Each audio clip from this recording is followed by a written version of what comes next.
നാട്ടടുക്കളയിൽ നിന്ന് മത്തൻ കൂമ്പിളപ്പം തയ്യാറാക്കാം. അതിനുവേണ്ടി ഒരു 4 കഷ്ണം മത്തൻ എടുത്തിട്ടുണ്ട്, തോലി കളഞ്ഞ് വെച്ചിട്ടുണ്ട്. കുറച്ച് വെല്ലം, ഏലക്ക. ഈ മത്തൻ ചെറുതായി മുറിച്ച് കുക്കറിൽ വേവിച്ചെടുക്കാം. അതേപോലെ തന്നെ വെല്ലം ഉരുക്കിയിട്ട് എടുക്കാം. നമ്മൾ മത്തങ്ങ വേവിക്കാൻ വെച്ചിട്ടുണ്ടായിരുന്നു, അത് നോക്കാം. നന്നായി വെന്തിട്ടുണ്ട്. ഇത് നല്ലോണം ഒന്ന് അടിച്ചെടുക്കണം. ഇതിനെ കൊണ്ട് ഉടച്ചെടുക്കാം നമുക്ക്.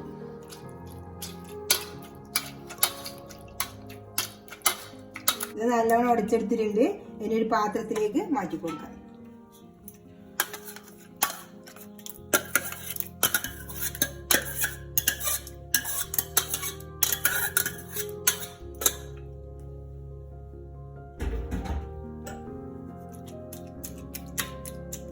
ഇനി ഇതിലേക്ക് ഉരുക്കി വെച്ച വെല്ലം ചേർത്ത് കൊടുക്കാം.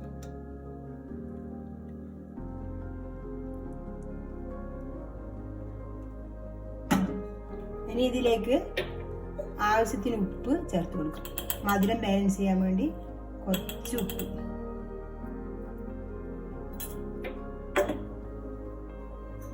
എടുത്തു വെച്ച ഏലക്കായ ചേർത്ത് കൊടുക്കാം.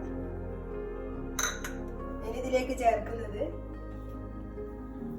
തേങ്ങാക്കൊത്ത്, അണ്ടിപ്പരിപ്പ്, കുറച്ച് ബദാം. ഇതൊന്ന് നെയ്യിൽ വറുത്തിട്ട് ഇതിൽ ചേർത്ത് കൊടുക്കാം. ഇതിൽ 1 സ്പൂൺ നെയ്യാണ് എടുത്തത്. ഇത് വറുത്തിട്ടായിട്ടുണ്ട്. ഇനി ഇതിലേക്ക് ഒഴിച്ചു കൊടുക്കാം.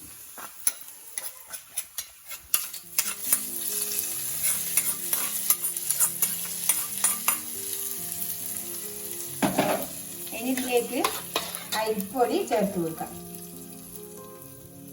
കുറേശ്ശെയായി ചേർത്ത് കൊടുക്കാം. കുറേ ചേർക്കണ്ട. ഇത് മത്തൻ മുന്നിട്ട് വെക്കണം.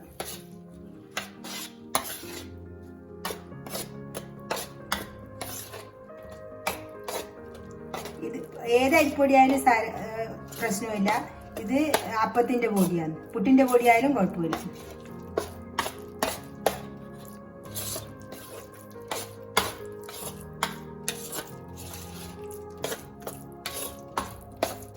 ഇതേ പാകത്തിന് എടുത്താൽ മതി.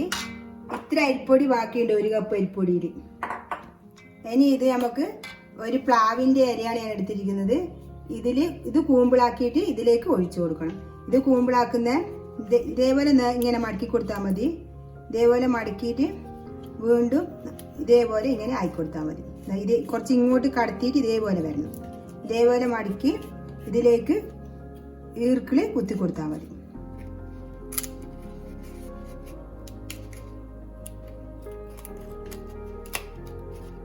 മത്തനായാലും പ്ലാവിൻ്റെ ഇലയായാലും നല്ല ഔഷധ ഗുണമുള്ളതാണ്. ഇനി നമുക്ക് ഈ കൂട്ട് ഇതിലേക്ക് ഒഴിച്ചു കൊടുക്കാം. ഇതേപോലെ ഞാൻ എല്ലാം ആക്കി വെച്ചിട്ടുണ്ട്. ഇത് നിങ്ങളെ കാണിക്കാൻ വേണ്ടി ഒന്നിവിടെ വെച്ചതാണ്. ഇനി നമുക്ക് ഇതിലേക്ക് ഒഴിച്ചു കൊടുക്കാം.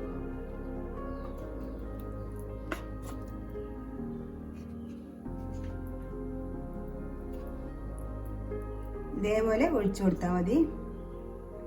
ഇനി ആവി കയറ്റാൻ വേണ്ടി ഒരു പാത്രം വെച്ചിട്ടുണ്ട്. ഇതിലേക്ക് ഇതേപോലെ വെച്ച് കൊടുക്കണം. ഓരോന്നായിട്ട് ഇങ്ങനെ വെച്ച് കൊടുത്താൽ മതി. ഇത് മുഴുവനായി ഇതിലേക്ക് ഒഴിച്ചു കൊടുക്കാം. ഓരോന്നിലും ഇത് മുഴുവനായി ആക്കി എടുത്തിട്ടുണ്ട്. ഇനി നമുക്ക് മൂടി വെക്കാം. ഇത് വെന്തിട്ടുണ്ട്. ഇനി തീ ഓഫാക്കാം. ഇത് തണിഞ്ഞിട്ടുണ്ട്. ഇനി ഒന്ന് പൊളിച്ച് നോക്കാം.